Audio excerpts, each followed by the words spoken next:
Kenya's anti-corruption agency has placed powerful government institutions under sharp scrutiny, releasing a new report that exposes deepening graft networks, with bribery accounting for the highest share of complaints. The Ethics and Anti-Corruption Commission is now investigating billions worth of irregular tenders, conflict of interest deals and suspected embezzlement across ministries, agencies and county governments, as it also admits that there are challenges hindering the Commission from bringing corruption to an end. Susan Waweru reports.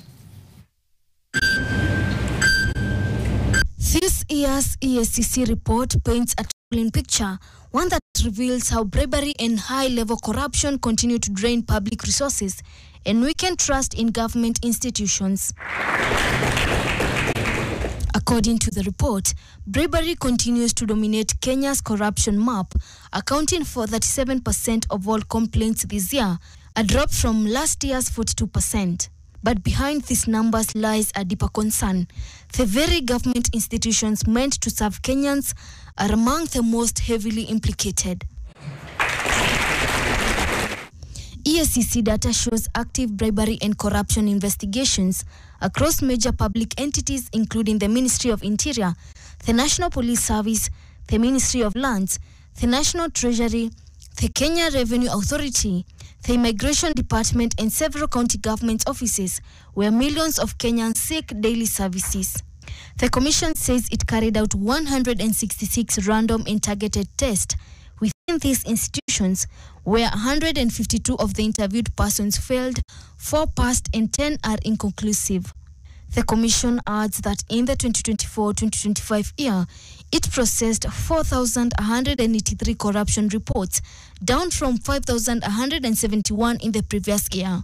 Even with major gains, including 22.9 billion shillings traced this year, up from 16 billion last year, and expanded oversight proposed in the Anti-Corruption Laws Amendment Bill, EACC admits that bribery remains the most stubborn, most visible and most damaging form of corruption. Yesterday, a lady called me who was given my number by somebody, a friend, and she was actually in distress at that time when she was calling me. She opened a small business somewhere within the outskirts of Nairobi.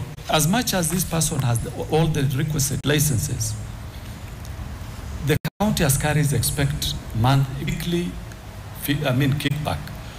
She's also having challenges with the police, who also expect something at the end of either a week or a month. But bribery is not the entry point. The report shows rising cases of embezzlement, procurement fraud, conflict of interest and unethical conduct, cutting deep into the heart of public institutions and leadership. This year alone, the Commission opened 838 active investigations, many tied to high-value tenders, irregular payments and questionable procurement decisions. With all the graft in the government, there are people behind the impunity, and EACC says corruption is fighting back. We remain acutely aware of the challenges that persist. Weak enforcement of Chapter 6 of the Constitution. You have observed this and Kenyans are crying about this. I would like to call upon our Parliament to ensure that this law, which is supposed to help us to walk the straight and narrow path, is strengthened so that it can be enforced. Interference with witnesses, growing threats and intimidation targeting our officers. Susan Waweru, NTV.